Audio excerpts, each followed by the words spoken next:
बुद्ध की भूमि बिहार से बीजेपी के मिशन 2024 का शंखनाद। मिशन मोदी 3.0 की तैयारी में जुटी टीम बीजेपी। पीएम मोदी का विस्तारक फॉर्मूला तोड़ेगा 2024 में सारे रिकॉर्ड। साल 2024, या अगर इसे यूं कहें कि आने वाला अगला साल 2024, यह साल कोई आम साल नहीं है, क्योंकि ये वर्ष जब आएगा तो अपने साथ कई ऐसे बदलाव लेकर आएगा जो ऐतिहासिक भी हो सकते हैं। खासकर अगर हम इस साल को भारतीय राजनीति के नजरिए से देखें तो पूरे भारत की सियासत की नजरें इसका बेसब्री से इंतजार कर रही हैं, फिर चाहे वो पक्ष हो या विपक्ष, क्योंकि 2024 का साल ही ये तय करेगा कि कौन 2029 तक भारत की सत्ता पर काबिज रहेगा। देश में लोकसभा चुनाव होने में अभी 15 महीने का लंबा समय बाकी है, लेकिन अभी से ही सारी पार्टियों ने तैयारियां जमकर शुरू कर दी। फहरिस्त में सबसे आगे बीजेपी दिखाई पड़ रही है। बीजेपी ने अभी से 2024 में होने जा रहे लोकसभा चुनावों का शंखनाद खुले मंच से कर दिया है। पार्टी के राष्ट्रीय अध्यक्ष जेपी नड्डा ने मंगलवार को बिहार के वैशाली में लोकसभा सम्मेलन को संबोधित करते हुए ये बात ऐलानिया कह दी कि बीजेपी 2024 में होने जा रहे लोकसभा चुनावों में रिकॉर्ड तोड़ बहुमत के साथ लगातार तीसरी बार सरकार बनाएगी। जब मैं बिहार के चुनाव में आया था तो मैं आपको आगाह करता था कि अगर ये आरजेडी की सरकार आ जाएगी, अगर ये तेजस्वी की सरकार आ जाएगी तो जंगल राज आ जाएगा। और आज मैं कह सकता हूं कि जंगल राज आ गया है, आ चुका है। मैं आंकड़े आपको दूंगा।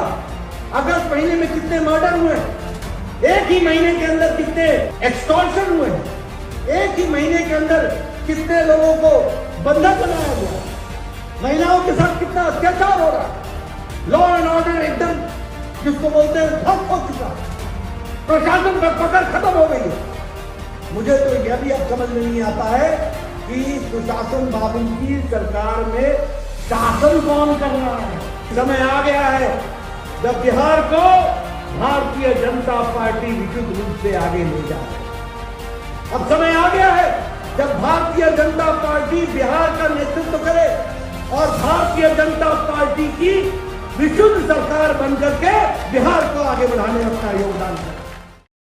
बीजेपी ने लोकसभा चुनावों को मद्देनजर रखते हुए बिहार, झारखंड, पश्चिम बंगाल और उड़ीसा की 47 सीटों को बीजेपी ने अपने पूर्व प्रदर्शन और मौजूदा समीकरण को देखते हुए कमजोर आंका है और इन लोकसभा क्षेत्रों में बीजेपी को जीत दिलाने के लिए विस्तारकों की तैनाती की गई है। बीजेपी ने मिशन 2024 के तहत देश को 2 हिस्सों में बांटकर अपनी कमजोर प्रदर्शन या हार वाली कुल 160 सीटों को चिन्हित किया है। बीजेपी के लिहाज से कमजोर प्रदर्शन करने वाले लोकसभा क्षेत्रों में बिहार और झारखंड समेत पूर्वी राज्यों तथा हिंदी पट्टी की कुल 90 सीटें हैं। वहीं दक्षिण व मध्य भारत की 70 सीटें हैं।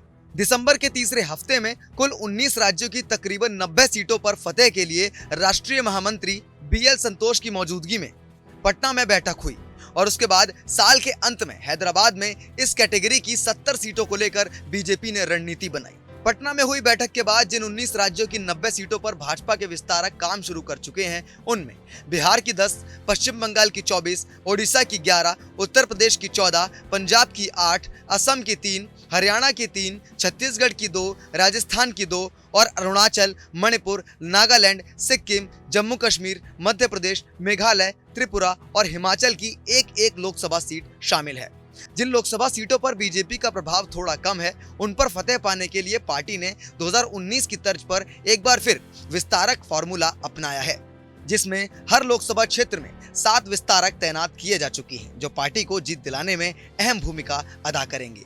साल 2024 में मोदी बतौर प्रधानमंत्री अपने 10 साल पूरे करेंगे। तो वहीं अगर वो एक बार फिर से बीजेपी की सरकार लाने में सफल होते हैं तो लगातार पीएम रहने के मामले में वे पंडित जवाहरलाल नेहरू के बाद सबसे लंबे समय तक प्रधानमंत्री रहने वाले शख्स बन जाएंगे, क्योंकि पंडित नेहरू के बाद पीएम मोदी ही भारत के एकमात्र प्रधानमंत्री हुए हैं जो बिना किसी ब्रेक के पीएम पद पर बने रहे हैं।